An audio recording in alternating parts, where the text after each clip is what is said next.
Ова утро ве поздравуваме од едно прекрасно, уникатно место кое што е неодамно отворено и се вика Little Blue Sky. Токму место кое што е инспирирано за создавање накит од природа. Зашто поточно станува збор? Ова утро ќе не запознае Нина, која што е токму автор на ова место, но и автор на сите дела инспирирани од природа која што таа ги прави, а секако може да ги носи секоја дама.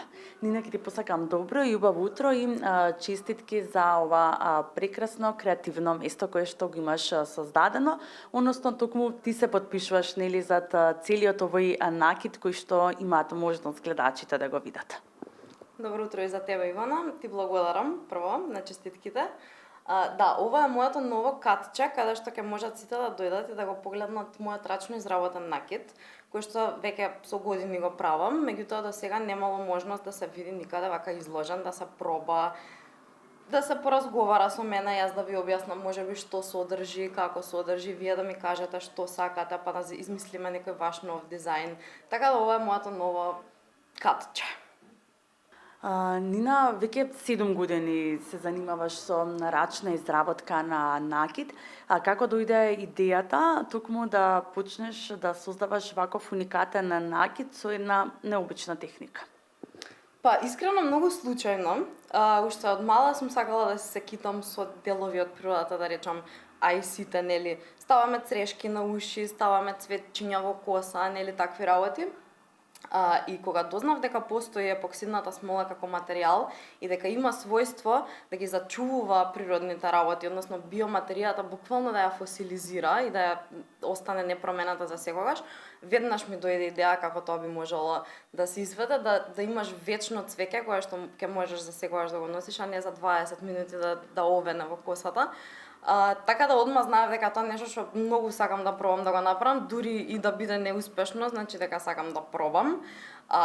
Пробував долго време, затоа што немав од каде да учам, морав да учам преку експерименти, буквално преку обиди и грешки. Кај нас во тоа време не ни имаше епоксидна смола кога почнав да работам, збориме за период пред 7-8 години. Немав никакви материјали од кои што би можела да учам, значи кај нас никој не го работеше тоа. И многу истражував на интернет, читав од производители на епоксидни смоли, значи буквално собирам информации од каде можам, буквално. Па после тоа морав да научам и како се сушат цвеќиња, бидејќи тоа е уште една посебна.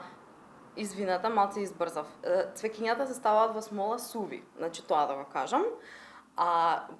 После тоа исто сакам да кажам дека сушењето на цвеќињата е скроз една посебна техника. Инаку, оваа техника не постои баш како посебна техника, едноставно е својство на епоксидната смола да фосилизира биоматерија. Не постои име за самата техника, тоа сакам да ти кажам. Да, навистина уникатно и нема нели многу вакви парчиња во земјава, особено кај нас, нели да се сретнат и да се набават. Букет кој што можете вечно нели да си го носите на себе. Од каде се црпиш инспирација? Природата е твојата инспирација, но еве од каде се ги набавуваш и ги сама нели ги собираш сите цвеќиња, инсекти, се она што содржи и може да се стави нели во накитот? Апсолутно природата е моја најголема инспирација. Втора моја инспирација, заради која што го правам ова, е самодовербата кај луѓето кога носат нешто што им се допаѓа, нешто што им значи, и тоа ги прави да се осеќаат многу подобро во самите себе. Мене тоа ми е многу битен дел од ова што го работам. Значи, освен од природата, пробувам да најдам инспирација било каде што одам. Буквално не морам јас да одам на ливада за да собирам материјали за работа. Кога одам до продавница, ми се случува да видам пердув на улица и да се наведнам да го земам. Кога шетам низ парк, исто така ми се случува да видам некоја интересна тревка, па ќе ја испитувам, па ќе пробам да најдам во подоцнежен дел од животот, ме разбираш, расцветана или некако така. Покрај тоа што нели има цвеќиња, односно голем бројот накитот содржи цвеќиња, има и инсекти и бубачки. Како се справуваш еве со нив и колку се тие тешки за обработка за да можеш нели да ги вметнеш и да бидат дел од накитот? Вака, прво да кажам дека ни едно живо суштество не е повредено во процесот на изработка на мојот накид, тоа ми е многу битно, затоа што ја сакам природата и не би сакала да ја наштетам само за да ја ставам во смола. За среќа по природата се наоѓаат многу мртви бубачки насекаде. Јас порано искрено да ви кажам дека се плашев од бубачки и не само што се плашев, него и ми беше гат од нив.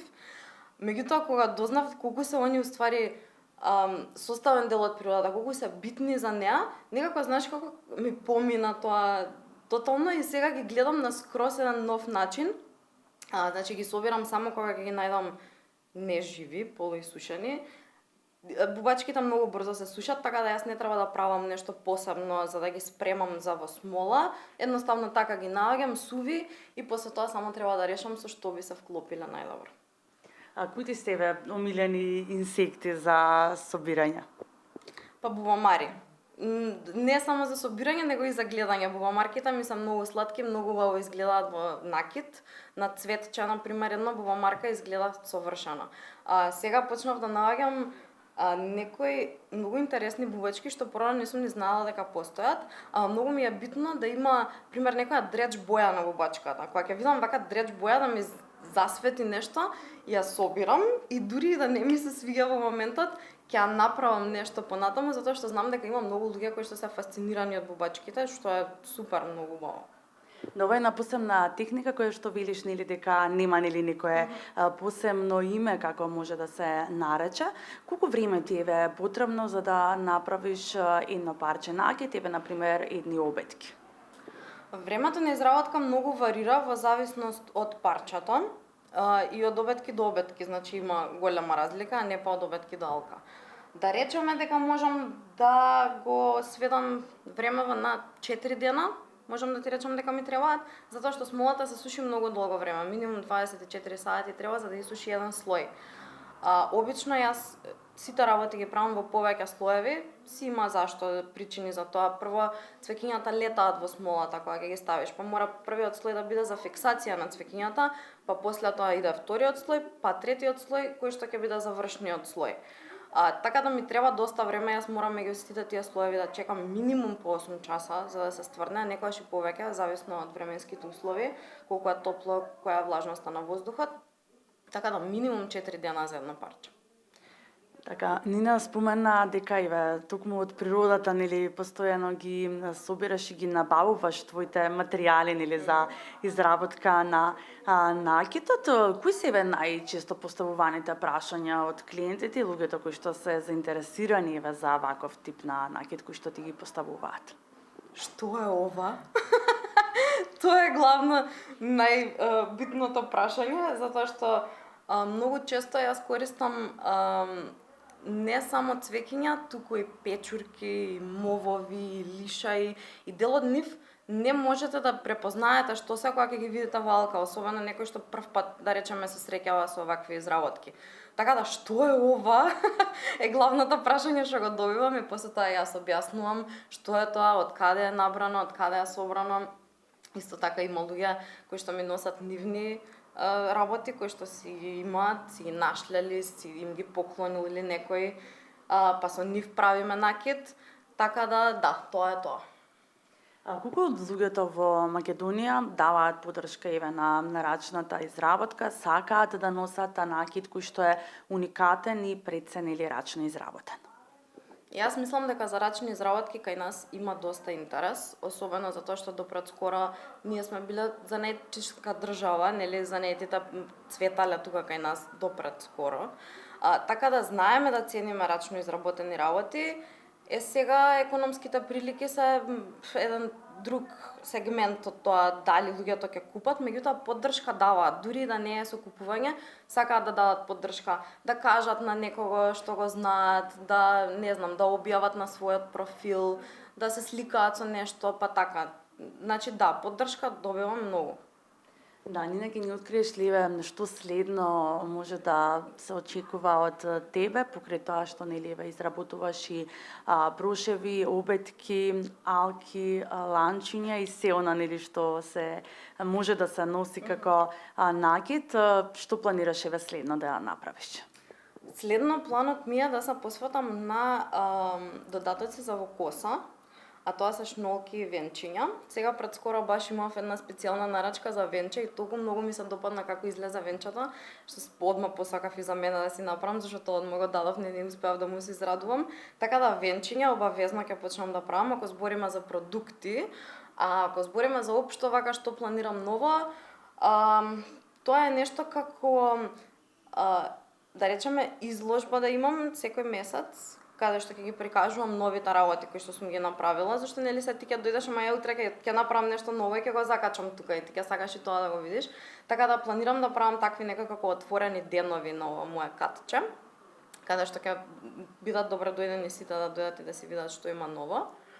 А исто така би сакала да го проширам и мојот бизнис кон декор за дома, декор за канцеларии, лампи, многу добро се прават со овакви работи, маси исто така, меѓутоа планирам све да остане во овој стил, односно со природни, рачно собрани материјали.